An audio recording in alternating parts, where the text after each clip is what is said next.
17 साल बनाम 17 महीने का कार्यकाल को लगातार तेजस्वी यादव गिना रहे हैं।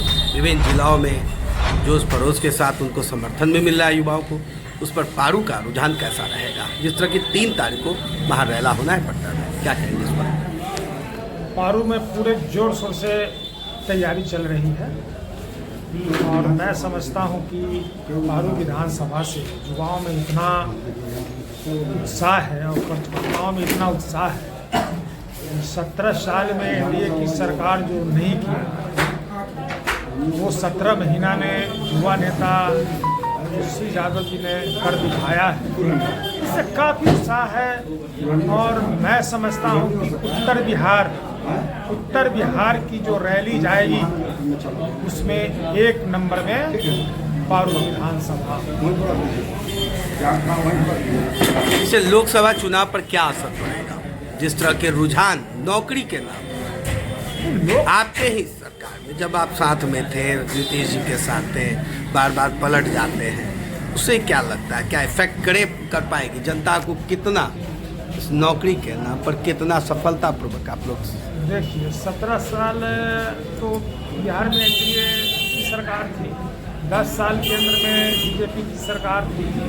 तो केंद्र सरकार 10 सालों में हिंदू और मुस्लिम, हिंदुस्तान और पाकिस्तान की बात किया, पुलवामा हमला जैसे साजिश किया और जनता से जो वादा किया एक भी उन्होंने पूरा नहीं किया। तो जनता ये देख रही है कि देश के प्रधानमंत्री 10 सालों में जो नहीं किया, 2 करोड़ लोगों की नौकरी नहीं दिया प्रत्येक साल का करके, खाता में पैसे उन्होंने नहीं डाला, अच्छे दिन का उन्होंने वादा किया, अभी तक उनकी सरकार मजदूरों का पलायन रोक पाई।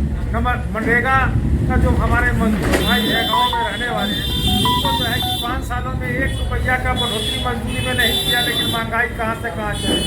तो बहुत सारे मुद्दे हैं। उनका मुद्दा इस बार ये 5 kg वाला मुद्दा नहीं चलेगा। सबसे बड़ा फैक्टर इस बार ये होगा कि जो 10 साल जो हिंदू और मुसलमान, पाकिस्तान, हिंदुस्तान की उन्होंने जो बात किया, देश में ये चर्चा होती थी, टीवी में चर्चा होती थी, लेकिन हमारे मात्र युवा नेता 17 सालों में लोगों को, एनडीए के लोगों को बाध्य कर दिया, यहाँ तक कि प्रधानमंत्री को बाध्य कर दिया कि आप हिंदुस्तान और पाकिस्तान की बात छोड़ करके एक नौकरी की बात कर रहे हैं। उनका भी यहाँ बिहार के लोग, एनडीए के लोग हैं, वे लोग भी नौकरी की बात कर रहे हैं। तो कहीं ना कहीं तेजस्वी यादव जी के विचारों से वे लोग भी प्रभावित हुए हैं।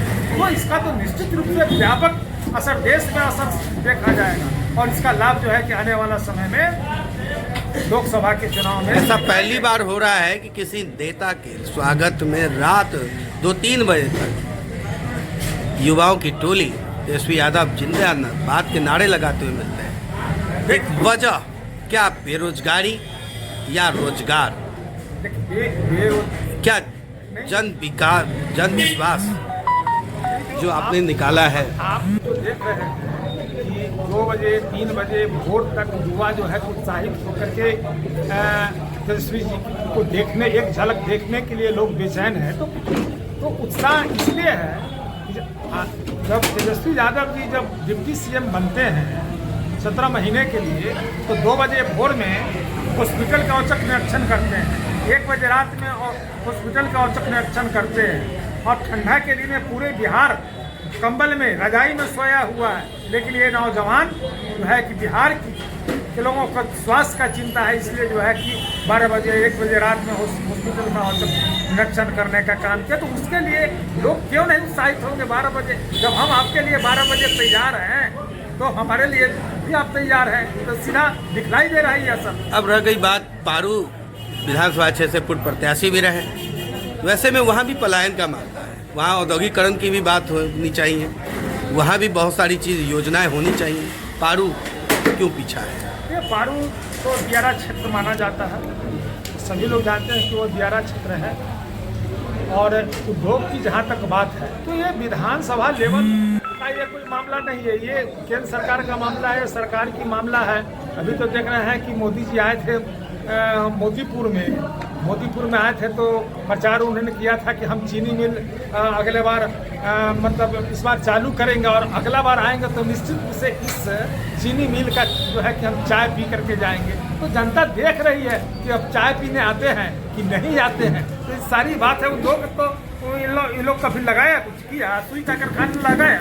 ये तो समूचा पहले की पूर्ववर्ती की सरकार, रेलवे हो, हवाई जहाज हो, जितना जो बना हुआ है देश के अंदर जो भी विकास हुआ पूर्ववर्ती सरकार का देन है। इनका तो कुछ नहीं, इनका तो बस हिंदुस्तान पाकिस्तान की बात करते हैं, मतलब बड़े बड़े पूंजीपतियों की बात करते हैं। उद्योग क्या लगाएंगे? एक भी 10 साल में उद्योग कहाँ लगाए हैं बतावे तो जरा, नहीं है।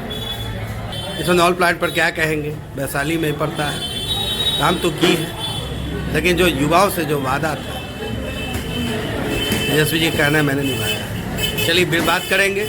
आगामी 3 मार्च को महारैली है, उसके लेकर कितनी भीड़ आएंगी, क्या कुछ तैयारियां चल रही हैं आपकी? तैयारी हम बताएं कि तैयारी वहाँ पे जोर शोर से तैयारी चल रही है। कितने की भीड़ जाएंगी? भीड़ कम से कम मैं समझता हूँ कि पारू विधानसभा में मैं बताया कि जो नॉर्थ बिहार में से सबसे बेस्ट और टॉपर रैली मतलब पारू विधानसभा से जाएगी, इतना उत्साहित है। और उधर तो है ही, लेकिन इतना हम जरूर कहते हैं कि उत्तर बिहार सबसे मतलब बड़ा रैली पारू विधानसभा से